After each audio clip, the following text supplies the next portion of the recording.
नमस्कार, सेवा जोहार दोस्तों। मैं पुष्पलता आप सबका अपने चैनल पुष्पलता गोंडी किचन में स्वागत करती हूँ। आज मैं बनाने जा रही हूँ व्रत में खाने वाला खाना की थाली तैयार करने। तो चलिए हम बनाना स्टार्ट करते हैं और टेस्टी सा खाना हम बना लेते हैं। तो हमने गैस पे रख दी है कढ़ाई और अब इसमें हम डाल देते हैं मखाने को और इसको हम चलाते हुए भून लेते हैं।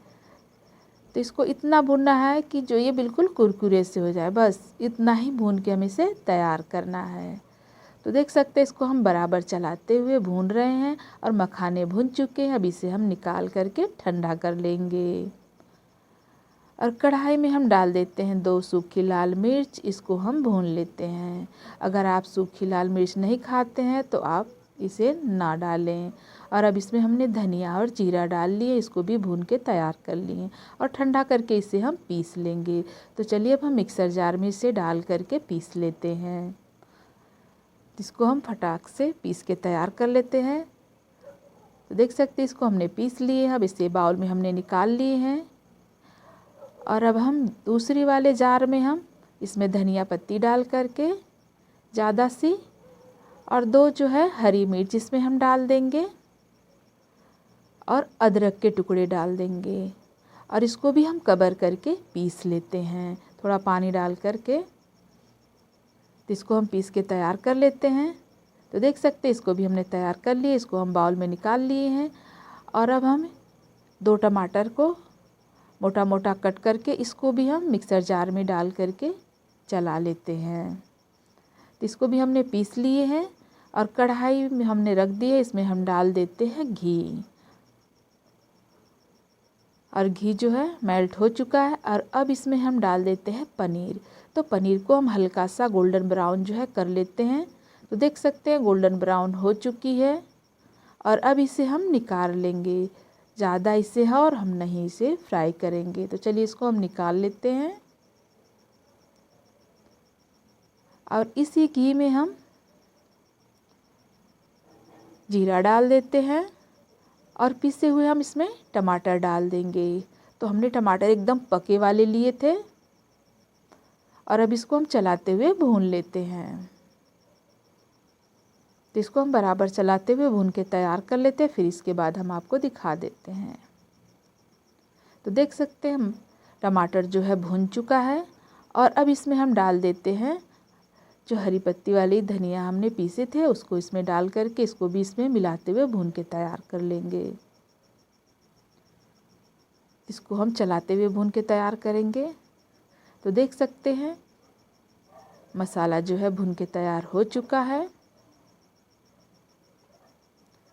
और अब इसमें हम भुने हुए मखाने को डाल देते हैं और फ्राई की हुई पनीर को डाल देते हैं और इसको हम अलट पलट कर लेते हैं, साथ में भून लेंगे इसको। तो देख सकते हैं मसाले में हम अलट पलट करते हुए भून लिए। अब इसमें हम डाल देते हैं पानी। तो पानी आप अपने हिसाब से डालिएगा। अगर आपको जो ग्रेवी वाली सब्ज़ी चाहिए तो आप पानी थोड़ा बढ़ा के डालिए, अगर आपको सूखी चाहिए तो आप पानी थोड़ा कम डालिए। तो हमें जो है चावल के साथ खाने हैं, यानी हमने व्रत वाले चावल बनाएंगे तो उसी के साथ खाएंगे। तो इसलिए हमने थोड़ा पानी इसमें डाल करके ग्रेवी पतली कर रखे हैं और नमक जो है सेंधा डाल रखे हैं और अब इसे हम कवर करके पका लेते हैं। गैस की फ्लेम को हल्की कर लेते हैं और अब हमने ले लिए भगोना और भगोने में हम डाल देते हैं 1 चम्मच घी जो घर का बना हुआ है और अब इसमें थोड़ा सा हम जीरा डाल देते हैं।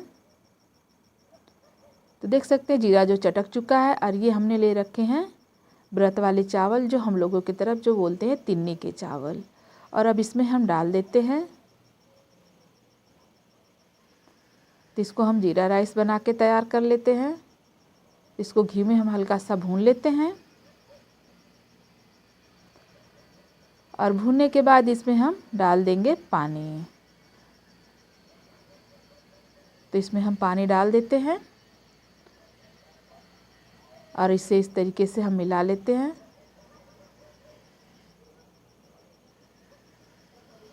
अब मिलाने के बाद थोड़ा पानी इसमें हम और डालेंगे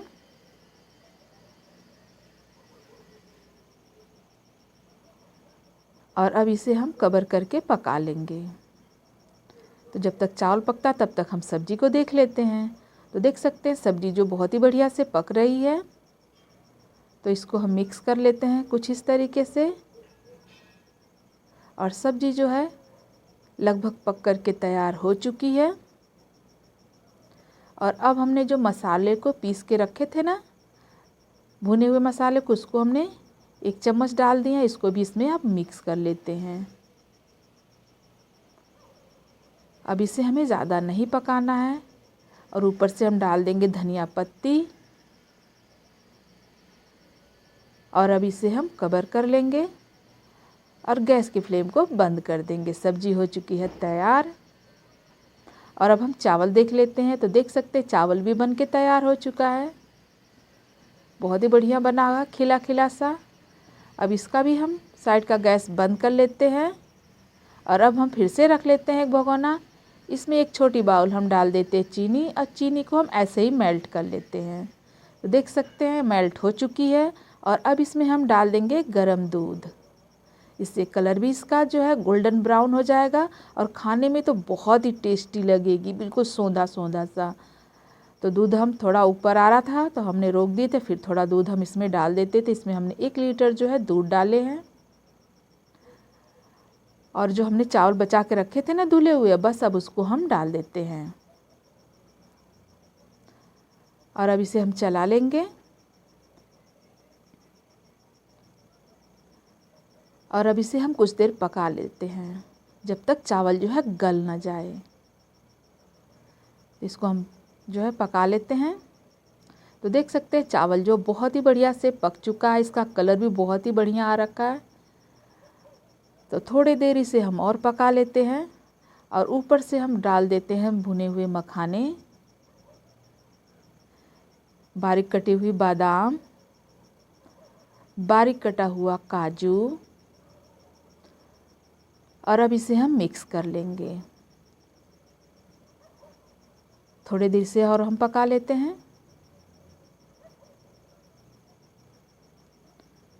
इसको हम थोड़ी देर और पका करके तैयार कर लेते हैं। तो देख सकते हैं थोड़ी देर पका चुके हैं। गैस की फ्लेम को बंद कर दिए। ऊपर से हम डाल देते हैं किशमिश को, कि गर्म दूध में इसे किशमिश नहीं डालनी रहती है। कभी कभी जो होता है दूध फट जाता है, तो इसलिए बंद करने के बाद ही डालना चाहिए। और ये हमने ले रखे हैं 1 बाउल कुट्टू का आटा। और जिस बाउल से हमने कुट्टू का आटा लिए थे ना, बस उसी बाउल से हमने 1 बाउल कद्दूकस किया हुआ उबला आलू ले लिए हैं। और इसमें हमने डाल दिए सेंधा नमक। और इसको हम गून लेते हैं। पहले हम आलू के साथ इसे गून लेंगे। तो फिर अब हम थोड़ा थोड़ा पानी डालते हुए इसको हम गून करके तैयार कर लेते हैं। पानी एक बैग नहीं डालना है, क्योंकि जो उबला आलू होता है वो भी अपना मॉइस्चर छोड़ता है। इसलिए थोड़ा थोड़ा हम पानी डालते हुए गून करके तैयार कर लेते हैं। तो देख सकते हैं हमने गून के तैयार कर लिए हैं। और अब इसके हम छोटे से पेड़े तोड़ लेते हैं। और हथेली पर मसलते हुए इसको हमने गोल आकार दे देते हैं। इसको इस तरीके से हम दब करते हुए दोनों हाथ से थपथपाते हुए इसको हम पूड़ी का शेप दे देंगे। कुछ इस तरीके से, आप चाहे तो इसे बढ़ा भी सकते हैं। तो इसी तरीके से हम सभी को तैयार कर लेते हैं। और कढ़ाई हमने रख दिए थे। अब इसमें हम डाल देते हैं घी, जिसमें हम फटाफट पूड़ी फ्राई करके तैयार करेंगे। आप चाहे तो इसका पराठा भी बना के तैयार कर सकते हैं। तो हम एक एक पूड़ियाँ डाल करके इसे फ्राई कर लेंगे। तो हमने इस पूड़ी को डाल दी। अब इसको अभी हम थोड़ा सा भी टच नहीं करेंगे, थोड़ा सा सिक जाती है। अब इसको हम इस तरीके से बीच में इस तरीके से हमने सरका लिए हैं। अब इसको ऊपर से घी डालते हुए इसको जो है पूड़ी जो है इस तरीके से हम डालेंगे ना तो फूल जाती है। तो इसलिए हम इस पर जो है घी बराबर डाल रहे हैं। अब इसको हम पलट लेते हैं, क्योंकि पूड़ी जो है बहुत ही बढ़िया से फूल चुकी है। तो ऊपर से भी हम थोड़ा घी डाल दिए हैं, जिससे इसका कलर बहुत ही अच्छा आ जाए। और दोनों साइड से हम अलट पलट के सेक लेते हैं। तो देख सकते हैं पूड़ी जो हम अलट पलट करके फ्राई कर लिए हैं। और अब इसको हम निकाल लेते हैं। इसी तरीके से सभी पूड़ियों को हम फ्राई कर लेते हैं। तो देख सकते हैं सभी को हमने भोजन वाली थाली को परोस लिए हैं। ये खाने के लिए हो चुकी है तैयार। तो अगर थोड़ी सी भी आपको ये व्रत वाली खाना वाली थाली पसंद आती है तो आप इसको लाइक कीजिए, सब्सक्राइब कीजिए, ज़्यादा से ज़्यादा शेयर कीजिए। अगर कोई कमियां है तो कमेंट करके ज़रूर बताइएगा। फिर मिलते हैं एक नई रेसिपी के साथ। तब तक के लिए नमस्कार, जय सेवा।